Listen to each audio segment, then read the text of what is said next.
आपला प्रवास चालू झाला आता आणि आपण या द्वीपावर आता सगळं फिरणार आहोत.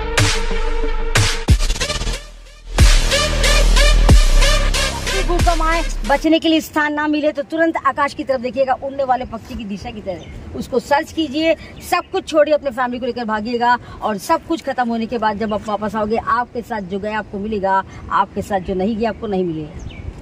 आता अधिकृत माहितीप्रमाणे या ठिकाणी 550 हरणं राहिल्यात. आपण या हरणांना नक्कीच मिस करू. या ठिकाणी जवळपास 550 हरणं आहेत. या ठिकाणी आज आपण बघितलं हरिण ओरिजिनल काय असते का नाही आपल्याला इथं बघूनच समजते. मित्रांनो बघू शकताय तुम्ही.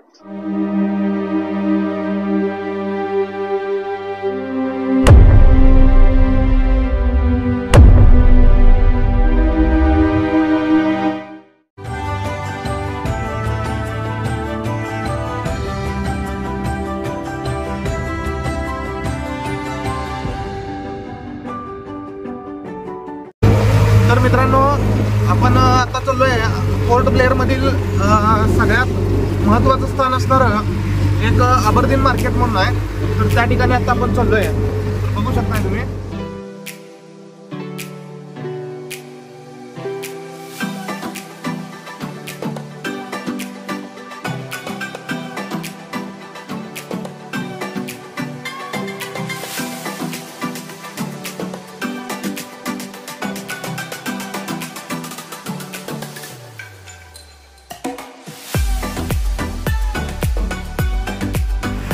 या ठिकाणी शिवा ऑफिसच्या समोर असणारं रेंट ऑन बाईक या ठिकाणी आपण आज गाडी भाड्याने घेणार आहे फिरण्यासाठी.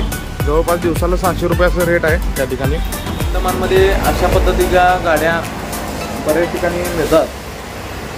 तर ही घेऊन फिरणं या ठिकाणी खरं म्हणजे परवडते.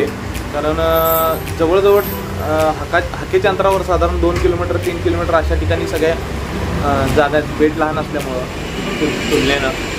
तर आता पाऊस चालू झाला या ठिकाणी आणि पाऊस चालू असा सारखा पाऊस होतो इथं. एक अर्ध्या तासाला पाऊस चालू होतोय, परत बंद होतोय, परत आणि तासाभरानं पाऊस येतोय, परत उघडतोय लगेच. पडला म्हणजे 2-2 तास कंटिन्यू पडतोय, नाही पडला म्हणजे पडत नाही. अशा पद्धतीचं इथं पाऊस होतोय.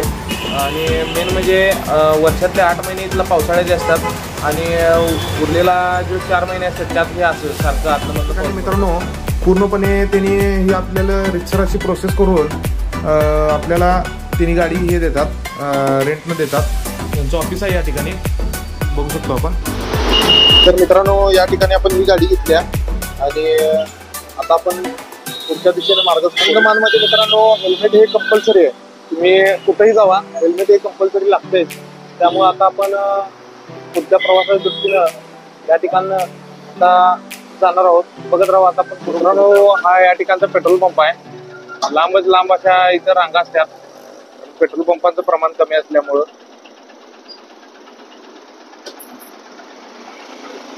मित्रांनो या ठिकाणी जर तुम्ही बघितला तुम्हाला एकही माणूस बिन हेल्मेटचं दिसणार नाही. सगळी टोटली हेल्मेट इथे इतकं सत्य आहे. 2000 रुपये दंड आहे मित्रांनो हेल्मेट नसला तर. आणि तो रोख मध्ये वसूल केला जातो या ठिकाणी, बघू शकता तुम्ही. मित्रांनो हा केंद्रशासित प्रदेश असल्याने या ठिकाणी आपल्यापेक्षा पेट्रोलचे रेट अतिशय कमी आहेत. जवळपास 20 रुपयाचा फरक पडतो.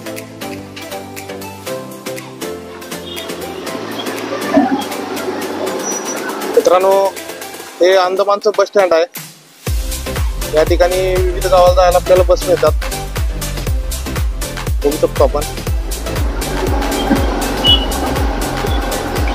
बघू शकतो आपण या ठिकाणी आता सध्या तरी जास्तीत जास्त इलेक्ट्रिक बस वापरण्याचं प्रमाण वाढले. या ठिकाणी ज्याही सरकारी बस असतात त्या सगळ्या जास्त करून तुम्हाला इलेक्ट्रिक. अंदमानमधील एक मुख्य आणि महत्वाचा चौक असणारा हे महात्मा गांधी चौक. या ठिकाणी महात्मा गांधींची पूर्णाकृती मूर्ती आहे आणि त्याच्या समोरच असणार हे महानगरपालिकेचं ऑफिस आहे. आता आपण चाललोय मित्रांनो या ठिकाणी रॉस आयलंड कडे चाललोय. मरीन तेथील आपल्याला साधारण गाडी लावायला लागते आणि तिथं बोट बुक करून रॉस आयलंडला जायला लागते. म्हणजे नेताजी सुभाषचंद्र बोस आयलंड ज्याला म्हणतात तेच हे रॉस आयलंड.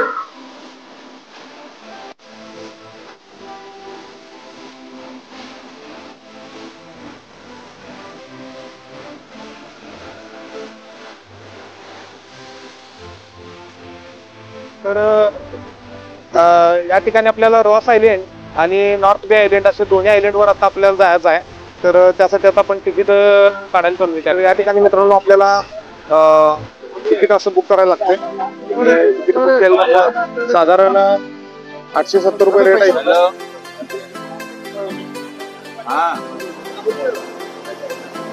आज आप लोग 2 आइलैंड की टूर पे जा रहे हैं, रॉस आइलैंड एंड नॉर्थ बे आइलैंड। तो सबसे पहले जाएंगे आप लोग रॉस आइलैंड। रॉस आइलैंड आकर एक हिस्टोरिकल प्लेस है। जब ब्रिटिशर्स यहाँ पे शासन कर रहे थे वो टाइम में उनका मेन कैपिटल हुआ करता था। सो उन लोग जो उस जमाने में मॉन्यूमेंट्स जो बना के गए थे, जैसे commissioner bungalow, soldier barracks, power plant, amphitheatre, bakery, swimming pool, इस तरह के बहुत सारे मॉन्यूमेंट्स मिलेंगे और सारे मॉन्यूमेंट्स आके बाई वॉक करते हुए इजीली आप लोग कंप्लीट कर सकते हैं। ठीक है, सो आप लोग भाई वॉकिंग डिस्टेंस में इजीली कंप्लीट कर सकते हैं। उतना सफिशिएंट टाइम दे देंगे 1 आवर, ठीक है, उसी के अंदर में कंप्लीट हो जाता है। इनकेस चलने फिरने में दिक्कत है तो वहाँ पे इलेक्ट्रिक व्हीकल की सुविधा होती है, जैसे हम लोग गोल्फ कार्ट कहते हैं, वो 80 रुपीज़ के पर पर्सन चार्जेस लेते हैं। उसमें बैठ के जाने से हाफ एन आवर में अंदर में आप लोग पूरा आइलैंड कंप्लीट कर सकते हैं। एंड जैसे कि लाइव एनिमल में spotted deer, peacock end rabbit मिलेंगे। फोटोग्राफी वीडियोग्राफी कर सकते हैं, खाली उन्हें फीडिंग करना वहाँ पर अलाउड नहीं है। ठीक है, एंड वहाँ पर पानी में भी उतरना स्ट्रिक्टली मना है। बीचेस से बीचेस तरफ जाके घूम सकते हैं आप लोग। जैसे 1 आवर कंप्लीट हो जाते हैं, यहाँ से जो बोट से जा रहे हैं, बोट का नाम अगर आप लोग याद रखिए, क्योंकि दोनों आइलैंड का टूर कंप्लीट होने के बाद वही बोट से आपको रिटर्न आना हो। वो टाइमिंग के अंदर में आप लोग जैसा आ जाएंगे तो बाकी सभी लोग एक साथ रिसीव कर लेंगे, क्योंकि आपके साथ में और भी लोग रहते हैं। सो 5-10 मिनट्स आइलैंड में डिले कर सकते हैं, बट ज़्यादा टाइम डिले मत करिएगा आप लोग, ठीक है ना। सो जैसे कंप्लीट हो जाते हैं, सेम बोट पर आके वापस बैठना है। वहाँ से आपको नेक्स्ट ट्रेन लेके जाएंगे नॉर्थ बे आइलैंड। सो नॉर्थ बे आइलैंड आकर एक कोरल आइलैंड है। वहाँ पर लोग जाते हैं under water marine life explore करने के लिए, क्योंकि मेरीन लाइफ छोड़कर और देखने के लिए वहाँ पर कुछ नहीं मिलता है। पूरा आइलैंड प्लांटेशन है, एक सिंगल लाइट हाउस है, changing room, washroom facilities end restaurants, इतना ही कुछ है। जो भी है वहाँ पे देखने लायक चीज जो है वो तर मित्रांनो आता आपण चाललोय रॉस आयलँड आणि नॉर्थ बे आयलँड ह्या दोन्ही ठिकाणी। नॉर्थ बे आयलँड म्हणजे जर तुम्ही जुनी 20 रुपयाची जर नोट बघितली असेल तर त्या नोटेवर त्या नॉर्थ बे आयलँडचा उल्लेख आहे। आणि रॉस आयलँड म्हणजे पहिल्यांदा अंदमानात ब्रिटिशांनी प्रवेश केला तो रॉस आयलँडच्या माध्यमातून। आणि दुसरा विषय म्हणजे ह्या रॉस आयलँडचं आणि नेताजी सुभाषचंद्र बोस यांचं खूप मोठं कनेक्शन आहे। त्यामुळं ह्या बेटाला रॉस आयलँड तथा NSBI म्हणतात। म्हणजे NSBI म्हणजे नेताजी सुभाषचंद्र बोस आयलँड। तर या ठिकाणी आता आपण त्या आयलँडवर चाललोय। बघू शकता तुम्ही मागं बंगालच्या उपसागरात असणारं, अंदमानला लागून असणारे हे एक बेट आहे छोटंसं। साधारण 1.5 ते 2 किलोमीटरचं पूर्ण एरिया आहे। तर चला, कंपल्सरी या ठिकाणी हे लाईफ सेव्हर जॅकेट घालावं लागतं, त्यानंतरच बोटी त्या ठिकाणी प्रवेश मिळतो।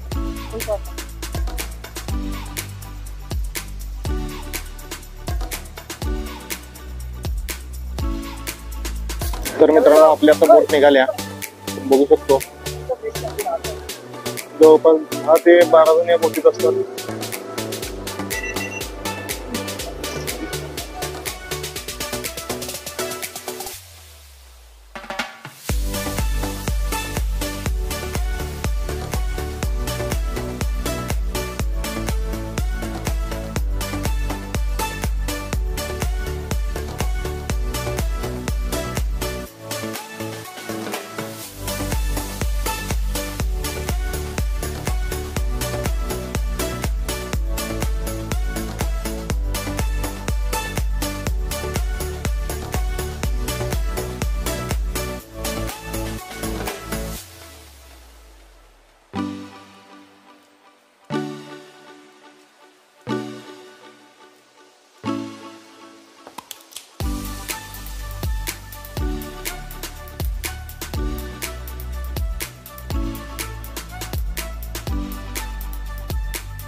तर फायनली आपण मित्रांनो या ठिकाणी पोहोचलोय आणि आल्यानंतर आता आपण रॉस आयलँडवर जातोय।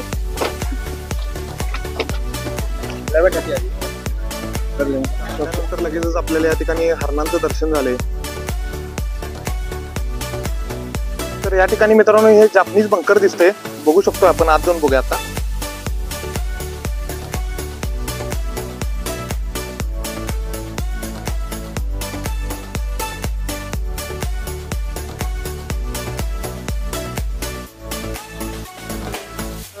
बरीच हरणं आहेत मित्रांनो, बघू शकता आपण या ठिकाणी. त्या बेटात एक खासियत आहे, ब्रिटिशांनी या ठिकाणी हरणं आणून सोडल्या सगळी. तर पूर्णपणे बघू शकतोय आपण.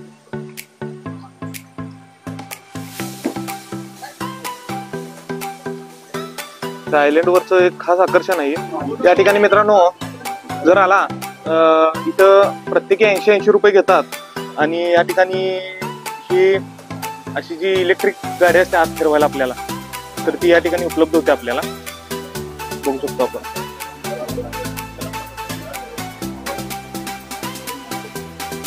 बरीच हरणं आहेत मित्रांनो या ठिकाणी.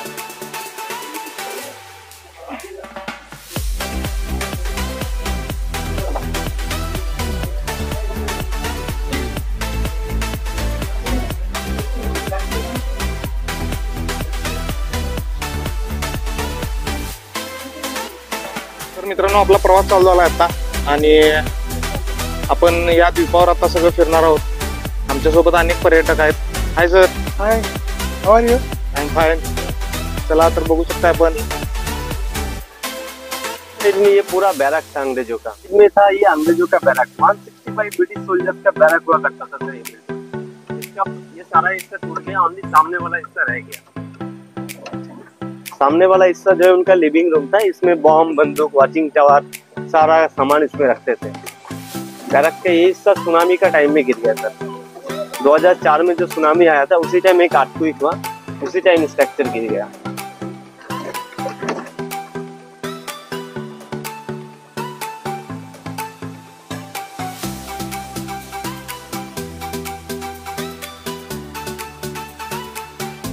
बोलेंगे सर ये आप गाड़ी का राइट साइड में सर ये था अंग्रेजों का चर्च, इसका नाम है रोमन कैथोलिक चर्च, लेकिन अभी का टाइम में इसको कन्वर्ट करके ये आइलैंड का पावर हाउस बना दिया। ये आइलैंड में 2 चर्च था, एक रोमन कैथोलिक चर्च और एक चर्च जो है आगे जाके आपको दिखा रहे हैं। और गाड़ी का लेफ्ट साइड में ऊपर तरफ में यहाँ पे कमिश्नर्स का बंगलो भी था, but during second world war ये बिल्डिंग गिर गया था, ओनली इसका सीढ़ियाँ रह गया अभी का टाइम।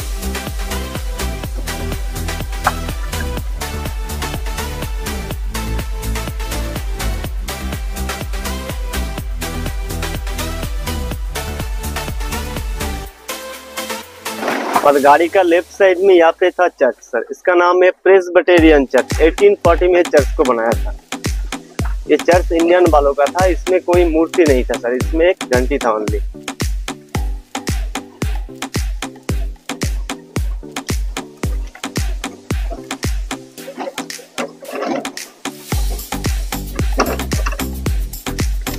और गाड़ी का लेफ्ट साइड में यहाँ पे अंग्रेजों का क्लब था, इसका नाम है सबऑर्डिनेट क्लब। इसमें जूनियर ऑफिसरों के लिए रेस्टोरेंट था, बार था, डांसिंग फ्लोर भी था।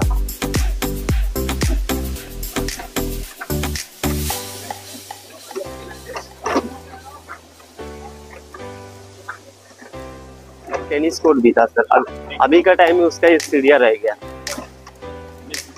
राइट साइड में ये था ब्रिटिश कर्नल एडिसन का रेसिडेंस, ब्रिटिश का कर्नल था, उनका रेसिडेंस था, ऑफिस भी था। नीचे फ्लोर में ऑफिस, ऊपर फ्लोर में रेसिडेंस। और राइट साइड में व्हाइट कलर का जो बिल्डिंग है सर, ये बेकरी भी था उनका। ये ओरिजिनल स्ट्रक्चर है, अभी इसको लाइट एंड साउंड शो का स्क्रीन बना दिया, इसलिए व्हाइट कलर करके रखा है। और राइट साइड में यहाँ पे पावर हाउस था, प्रिंटिंग प्रेस था, इसका बीच में एक स्विमिंग पूल भी था, कोने में एक टैंकी है, वहाँ पे वाटर डिस्टिलेशन प्लांट भी था अंग्रेजों का।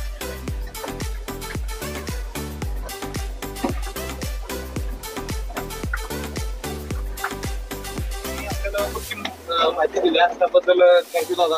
Welcome sir.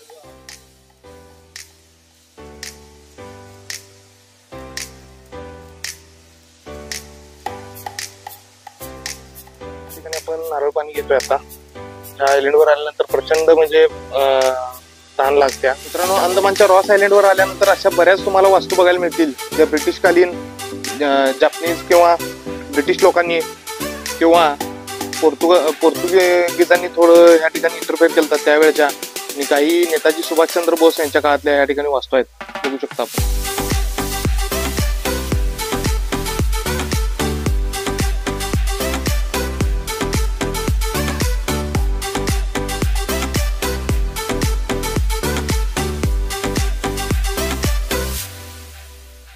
तर हीच खासियत आहे. जागोजागी आपल्याला निसर्गाची देणगी बघायला मिळते. त्या ठिकाणी खाली जर बघितलं मित्रांनो तुम्ही तर हे लाईट हाऊस आहे त्यावेळेचं.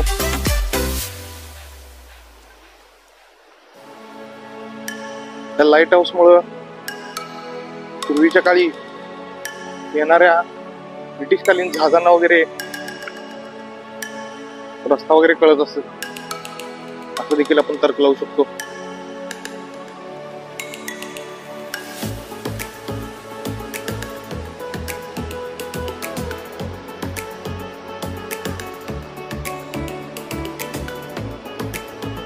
बघू शकतो मित्रांनो आपण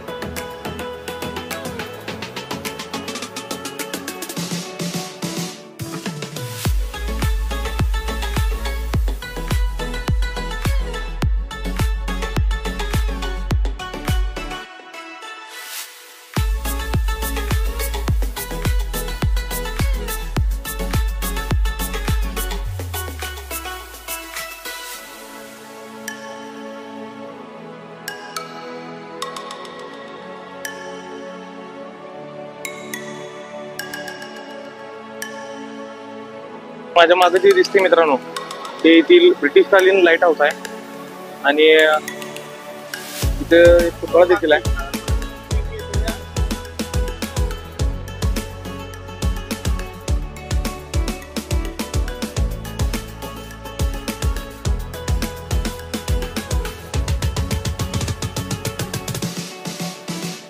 तर मित्रांनो आपण आता आलोय या पोर्ट ब्लेअरच्या रॉस आयलंडच्या एका टोकावर.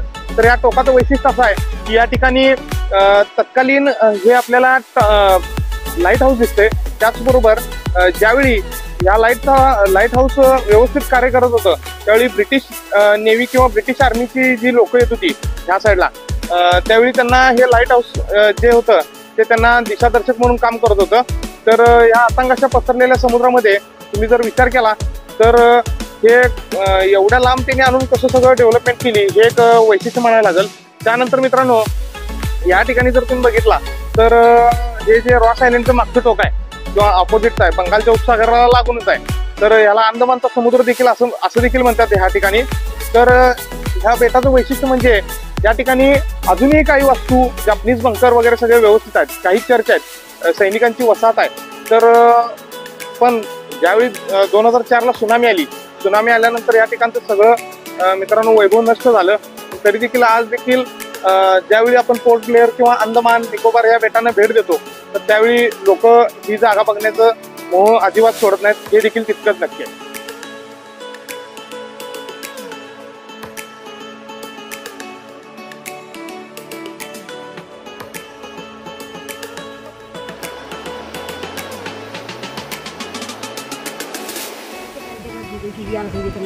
मैं जाकर डॉक्टर के पास गई, डॉक्टर बोला आज मेरे को किसी गाय को ऑपरेशन करना, उसके अंदर पॉलिथीन बहुत भर गया, उसको निकालना के बोला. हम बोला अगर आज आप नहीं आए मेरे साथ तो मैं ज़िंदगी में कभी भी आपके इस दरवाजे में नहीं आऊँगी आपकी मदद मांगे.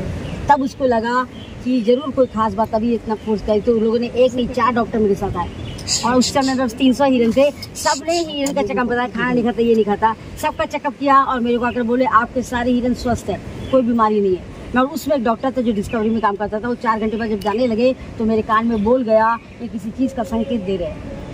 मैं और पागल हो गई. मगर सुनामी के लिए 3 दिन बाकी है तो मुझे संकेत मिला. मेरे चिड़ी और मोर भी रोने लगे, धरती पर आके खाना पीना छोड़ दिया. दिल के कोने से आवाज़ उठी कुछ होने वाला है, मगर समझ नहीं क्या होगा. जब भूकंप आया 26 में, जब भूकंप आया मेरा बड़ा हिरन 6 दिन से बोला नहीं, उस दिन खड़ा हुआ, जोर से अजीब सी आवाज़ निकाली, सारा हिरन इकट्ठा हुए. ये दौड़कर हमारे बेस की तरफ, तब मैं यहाँ रहती थी, बेस की तरफ आए और सारे दरवाजे तोड़कर अंदर घुसकर मैं मारकर बेड से बाहर लेकर आए. और ये सब दौड़ने लगे, दौड़कर आधा से आगे पीछे पलट कर देखिए हम वहीं खड़े हैं. और ये टर्न लिया, वापस आए, पीछे गए, है मारने लगे. जब उसने मुझे मारा तो मुझे मालूम पड़ गया. तो मैंने चीफ से कहा चीफ साहब ये हमें जो तरीके से मारा इसका मतलब है या तो हमको ऊपर लेके जाएगा या तो हमारी लाश पे छोड़ के जाएगा, इसलिए ये मार देगा. क्या या तो वो मार देगा. तो इसीलिए बोली तुम दौड़ना शुरू करो। जब हम लोग हल्का दौड़ने लगे ना, वो हमें छोड़ दिया, कुछ नहीं किया। वो आगे भागे, हम पीछे भागे। याद रखिएगा, 4 पाँव का जानवर आपको आने का संकेत देगा, आपकी जिंदगी नहीं बचाएगी। जो प्रेस्बिटेरियन चर्च है उसके बाहर लाके खड़ा किया हमें इसने, हम खड़े हुए। मगर पीकॉक चर्च से बाहर निकल कर रोने लगी, और उसकी बात मैं समझ गई, वो यहाँ बुला रही थी। मगर जब मैं नहीं पहुंची तो वो सिर पटकने लगी, तब फट भी गया था उसका। तब मैं बोली, चीफ साहब अंदर चली बोता, मैडम ये खंडर हम दब के मर जाएंगे, नहीं हमारा बॉडी भी कोई नहीं निकलेगा। हम बोला छोटा पक्षी मोर चला गया, अब देखो ये हिरन भी जा रहे हैं, उनकी बात समझते हैं। चलो हम बोले धक्के मार के सबको अंदर किया। इसलिए यहाँ एक भी व्यक्ति, एक भी जानवर, एक भी, जब भी भूकंप आए, बचने के लिए स्थान ना मिले तो तुरंत आकाश की तरफ देखिएगा, उड़ने वाले पक्षी की दिशा की तरह उसको सर्च कीजिए। सब कुछ छोड़िए, अपने फैमिली को लेकर भागिएगा, और सब कुछ खत्म होने के बाद जब आप वापस आओगे, आपके साथ जो गया आपको मिलेगा, आपके साथ जो नहीं गया आपको नहीं मिलेगा। अच्छा, याद रखिएगा हमेशा जरूर। ये पीकॉक सबसे ज्यादा जीने वाला पक्षी है। मैं इस जंगल में छोटी बच्ची से होते इससे बहुत कुछ सीखी, बहुत कुछ लोगों को नहीं बताती हूँ, क्योंकि लोग मेरे मरने के बाद मैं डायरी लिखती, डायरी में वो बात नहीं लिखती जो लोग नहीं देख सकते हैं। अपनी पूरी जिंदगी तो अपना एक एक पल दो, तब तुमको देगा भगवान क्या चीज देख सकते हो, तुम देगा। इसलिए वो चीज मेरे मरने के बाद मैं डायरी जो खोलेगा तो बोलेगा झूठा है। इसलिए मैं वही बात लिखती जो लोग 6 महीना 7 महीना साल तकलीफ उठाकर वो चीज को पता लगा सकते हैं। तो पीकॉक को भगवान ने, मोर को बहुत सारे आवाज दिए, बहुत प्यारे प्यारे आवाज दिखाता है। मुर्गी की आवाज भी निकालता है, मोर ने सिर्फ 2 आवाज निकालती है, एक खच्चर की आवाज, दूसरे बच्चे को डांटती है खुंखार भेड़िए की तरह। पीकॉक, अगर आप किस जंगल में घूमने के लिए गए, अचानक एक पीकॉक, हाँ, एक पीकॉक मुर्गे की आवाज करता हुआ क्रॉस आपके पैर के पास लैंड किया, इसका मतलब है with in 1 second use area में कोई बड़ा पेड़ गिरने वाला है, आप तुरंत उस स्थान को खाली कर दें। और ये मैंने यहाँ एक्सपेरिमेंट कर भी लिया है। मैं जब काउंटर में बैठती नीचे में, तो डिफेंस थे, तो मुझे मुर्गी की आवाज आती, तो मैं अपना मुर्गा का और ये पीकॉक वाला मुर्गी की आवाज का दोनों को कंपेयर करती कान से, तो मुझे समझ आता है ये मोर ने किया, तो मैं अपने दोनों कान फेंक के रखती हूँ, और उसके ठीक 5 मिनट के बाद चर चर चर चर चर आवाज आता है। 10 मिनट तक चुपचाप बैठती हूँ। उसके बाद मेरे चीफ को बोलती हूँ, शायद जंगल में एक पेड़ गिरे, जाकर देखिए कोई हिरन तो उसके नीचे ही बैठा था, मर गया देख के। तो वो मेरे से पूछता आपको कैसे मालूम? मैं बोली अभी टूरिस्ट घूम के गए ना, मेरे को बोल के ऊपर पेड़ गिरा है, जरा भेजो किसी लड़के को। मगर मोर के कारण जैसी गलगला के सब, जैसी मोर की आवाज करके मोर उतरा, सब गलगला के धूल उड़ा उड़ा के दूसरे आइलैंड में, दूसरे जंगल में शिफ्ट हो जाते हैं। आज तक 50 साल के भीतर कोई नहीं मरा, कोई भी जानवर, कोई भी कुछ। एक पूछना, ये इसके सींग ऐसे ही रहते कि बाद में पतले हो जाते? नहीं मैम, ये गिर कर हर साल गिरते नया आता है। हाँ, क्यों किसके ना एकदम पतले नुकेले मारने के लिए, अभी ये नया आ रहा है, हर साल गिरेगा, हर साल। लेकिन ये उतने पतले हो जाते बाद में अपना और वो गिरते और फिर वापस ऐसे आते हैं। वैसे आते हैं मैम। हम सब अभी मैं आपके लिए कुछ बोल रही हूँ और इसे आप सुनिएगा, मगर आप बुरा मत मानिएगा, मगर यही सच्चाई है आपकी जिंदगी की सच्चाई यही है। आज हम लोगों का परिचय बहुत छोटा हो गया। एक समय था जब हमारा घर का बुजुर्ग आता है, देखता बहू बेटी बैठ कर पूरा हंसी टटोली करे तो करता है, सब बहू लोग सिर पल्लर के भागते अंदर कि बड़ा ससुर आ गया, ये दादाजी आ गए, ये नाना जी आ गए, भागते सब अंदर। मगर आज किसी से परिचय पूछो, मैं परिचय पूछी तो कहता है मैडम ये मेरा बच्चा, ये मेरे बीवी, चुपचाप खड़ा हो गया। तो मैं 5 मिनट के बाद बोलती, तेरे माँ बाप भाड़ में गए। मैं उससे पूछे, तेरे माँ बाप भाड़ में गए, तुम बिना माँ बाप को पैदा हुआ, तेरे माँ बाप नहीं है। ये है परिचय, मत दीजिए ऐसा परिचय। हम हिंदुस्तानी लोग का परिचय ऐसा नहीं है, हमारा हिंदुस्तानी का परिचय बहुत बड़ा है। हिंदुस्तान को आज़ादी मिलने के लिए कई लोगों ने अपनी जान दी, मगर आज लोग, जब मैंने अपने भगवान की आंखों से अपने हिंदुस्तान को देखा तो सब लोग सिर नीचे पैर ऊपर चल रहे हैं। बहुत दर्द हुआ। क्यों बनाते हो? अपने बच्चों का ब्रेन वॉश कीजिए, समझाइएगा हम माँ बाप उसकी ज़िंदगी में क्या अहमियत रखते हैं। आज का जनरेशन का जो भी बच्चा इस धरती पर बच्चों को जन्म देता है उसे सिखाइएगा। पैदा होते ही चांदी के चम्मच आजकल मुंह में देते हैं ना, वो मत दीजिएगा। उस बच्चे को पहले ये सिखाइए कि हम माँ बाप उसके ज़िंदगी में क्या स्थान रखते हैं। जब तक नहीं सिखाओगे, जो आप अखबार में पढ़ते हो यही पढ़ने को मिलेगा, ज़िंदगी में सुख का पल नहीं पाओगे। दूसरी बात, अगर माँ बाप को पालने की क्षमता नहीं तो हिंदुस्तान में आश्रम क्यों बनाते हो? जब मैंने ईश्वर के थ्रू देखा, ईश्वर से पूछा तुमने मेरे हिंदुस्तान को क्या किया, तो ईश्वर ने जो गुस्से में कहा ये मैंने तेरे लोगों ने किया। तो मैं चिढ़ गई, क्योंकि मुझे जन्म के साथ मृत्यु का अधिकार मिला, मैं एक इंसान हूँ, मुझ में सब होगा। तो मैं चिढ़ कर बोली तो तू धरती पर क्या करने के लिए है? तो ईश्वर कहने लगा इस धरती पर मेरा भगवान है। तब मैं कहने लगी मैं तेरी पूजा करती, तेरा भगवान कहाँ से आया? तो कहने लगा ईश्वर से पहले माता पिता, उसके बाद ईश्वर का नंबर आता है, ऐसा ईश्वर भी कहता है। तो हम आज इस हिंदुस्तान में अपने भगवान के लिए आश्रम क्यों बनाएं? मत दीजिए उससे पैसा वैसा। माँ बाप बुजुर्ग होने के बाद हमसे कुछ नहीं मांगता, सिर्फ 2 चीज़ मांगता है, हमारा साथ और हमारा प्यार मांगता है। ये देने के लिए अगर तकलीफ होती है तो घर का कोना दीजिए, वो कोना अच्छा तो होना चाहिए आश्रम में, ताकि उस छत के नीचे ये भूखे रहकर 1 गिलास ठंडा पानी पीकर सुकून की जिंदगी जी सके। जब जब धरती का बच्चा ये काल करता रहेगा, तब तक उस बच्चे की जिंदगी में आग लगाएगा। और आग ये लगाएगा, माँ बाप नहीं लगाएगा। माँ बाप अपने बुरे बच्चे को भी प्यार करते हैं, माँ बाप नहीं लगाएगा, वो लगाएगा ईश्वर। उस बच्चे को चैन से जीने नहीं देगा। अगर अपने बच्चे को सुखी चाहते हो तो सबसे पहले सिखाइएगा, संस्कार वापस दीजिएगा। जैसे हम हिंदुस्तानी थे, मुझे मेरा हिंदुस्तान वापस कीजिएगा। मुझे आपका दिया हुआ हिंदुस्तान नहीं चाहिए। मैं कभी भी आपकी दुनिया में वापस नहीं आऊँगी, मुझे आना भी नहीं है। मेरा पूरा परिवार वर्ल्ड देख चुका, मगर मैं कुछ नहीं देखी। आँख बंद करके ईश्वर के थ्रू देखती हूँ, मगर अब मैं आना नहीं चाहूँगी, क्योंकि वहाँ ठूस कर भर रखा है मेरे हिंदुस्तान के भगवान लोगों को। आपको ठूसे पड़े हैं। एक बार जाकर देखिए उसकी गति क्या है, उसकी हालत क्या है। बहुत रातें रोते हैं वो, उसे कुछ नहीं चाहिए, पैसा कौड़ी बंगला। जब माँ पैदा करे बिना कपड़े का मर कर जाते कफन मिलता है। मगर 26 दिसंबर 2004 मॉर्निंग 6:07 भूकंप और सुनामी है। उसने ईश्वर ने हमें एक संदेश दिया इस कलयुग में। ईश्वर ने क्या दिया बताती? ईश्वर ने ये दिया, हे धरती के मानो तुम इतने बदनसीब, तुम्हें कफन भी नसीब नहीं तो कैसा हुआ? जिन लोगों को गाड़ा उसका डेड बॉडी वापस आ गया, और सब लोगों ने प्लास्टिक तोड़कर जमा किया, आधा ड्रम केरोसिन डाला, और एक भी डेड बॉडी में कपड़े नहीं थे। बिना कपड़े का डेड बॉडी था, उसको हाथ नहीं लगा, पातों से उठाकर फेंका उधर में। कौन मुसलमान कौन क्रिश्चियन नहीं पूछा, सबको एक साथ डालकर आग लगा दिया। बताइए क्या लेकर आया, क्या लेकर गया? तो क्यों जमा करते हो, क्यों देते हो? बच्चे को सब कुछ देने के बाद भी बच्चे का दिल भरता नहीं है। इसीलिए बच्चों का संस्कार, दिमाग सब वॉश आउट कीजिएगा। उसे हमारा अच्छा हिंदुस्तान जैसे पहले था वैसा बनाइएगा, जहाँ हम सब मिलकर रहते थे। मेरे अंडमान निकोबार में कास्ट नहीं है। मैंने मेरे पिताजी को आप हिंदी दोगे ना, 2 दिन लगा पढ़ने के लिए, उर्दू के आधे घंटे में पढ़ लेगा। अंग्रेज के ज़माने में। आपका बच्चा कितना है? मैम ये सब मेरे बच्चे मैम मैंने दीक्षा ली है। मेरा सारा परिवार सुनामी में मर गया है। अगर मरने वाला व्यक्ति वापस आता है तो आप उसको रोज याद करके रोइएगा। अगर मरने वाला व्यक्ति वापस नहीं आता, उसकी याद को दिल में बंद कीजिएगा। आपके पास जो बचा उसको लेकर आगे बढ़िएगा। जब अकेले रहते उसको याद करके रोज रोइएगा। मेरे तीनों भाई की बीवियाँ, तीनों भाई के 2-2 बच्चे, एक माँ का 3 बच्चा भरा पूरा परिवार गया। तो उस माँ का दिल बहुत दर्द दिया, मुँह से खून आ गया, और मैं उसे बचा नहीं पाई। यहाँ से कोचिंग भी भेजा डिफेंस की मदद से, मगर मैं उसे बचा नहीं पाई। बहुत कोशिश किया मेरी माँ को बचाने का, सब सामान भेज दिए, वैसे इतने भेजे, 10 लाख भेजे वहाँ पर हम लोगों सब कुछ बेच कर, मगर उसे नहीं बचा पाई। आते ही अच्छे होकर आते ही नेक्स्ट डे वो मर गई।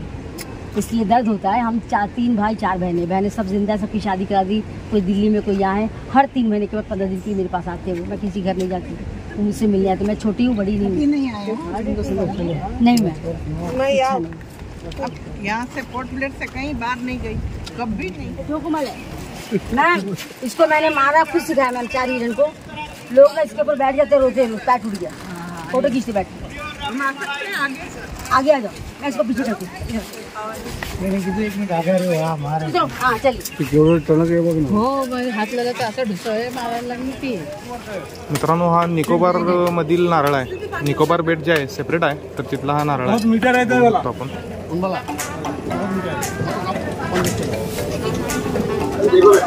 बघू शकतो आपण हे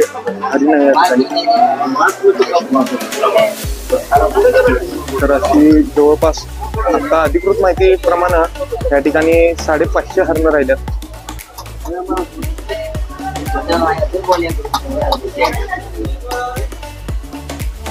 ही माझ्या मागची बिल्डिंग दिसते मित्रांनो.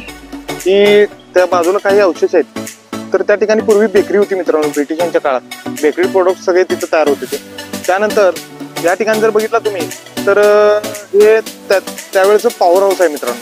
आता पॉवर हाऊस मधील काही अवशेष या ठिकाणी आपल्याला बघायला मिळतील. मित्रांनो ब्रिटिश 1947 साली जरी गेले असले तरी त्यांचं त्यावेळेचं ब्रिटिशांचं तुम्ही या ठिकाणी स्विमिंग पूल बघू शकता. आज देखील सुस्थितीत आहे, पण ह्यात समुद्राचं पाणी साठले, पूर्ण नुकसान झाले. सुनामीच्या वेळी 2004ला जी सुनामी आली होती त्यात या ठिकाणचं बरंच नुकसान झाले मित्रांनो. हे जलशुद्धीकरण केंद्र आहे त्यावेळेचे, फिल्टर हाऊस म्हणत होते त्याला. ह्या ठिकाणी पाणी पिण्यायोग्य बनवून ब्रिटिश ते आपल्याला वापरत होते, कारण भारतीयांपेक्षा ब्रिटिशांची जवळपास भारतातील पाणी पचवण्याची शक्ती त्यांना कमी होती. त्यामुळे ह्या ठिकाणी तत्कालीन हे सगळे जलशुद्धीकरण केंद्राचे आपल्याला अवशेष दिसतात. जवळपास आज ह्या गोष्टीला 100 ते 150 वर्ष उलटून गेली तरी ती सुस्थितीत आहेत थोडी हे विषय.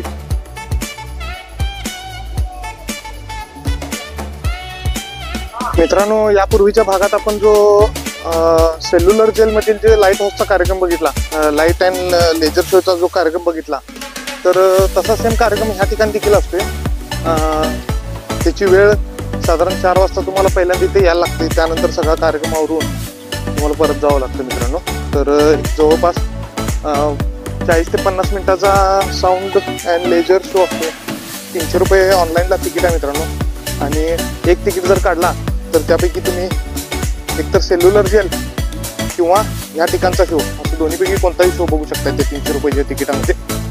चला तर आता आपण इथून नॉर्थ बे बीच जो आहे,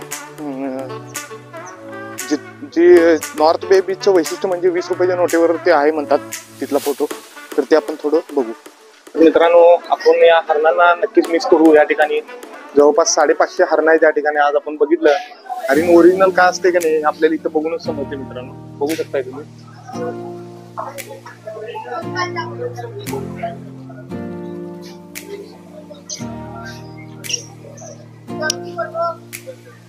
बघू शकता या ठिकाणी चण्यापासून खूप सुंदर असं एक आयटम आपल्याला हे अंदमानच्या पद्धतीने बनवून दाखवत आहेत. बघू शकता आपण.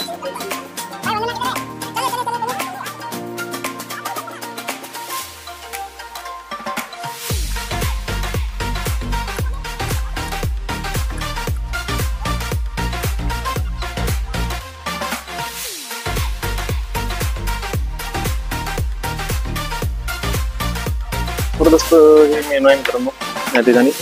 पण रेट खूप महाग आहे तिथं. पण तरी देखील इथल्या स्थानिक लोकांना पर्यटनाशिवाय पर्याय नाही या उद्देशाने आपण थोडंफार इथल्या गरीब लोकांकडनं खरेदी करणं गरजेचं असते.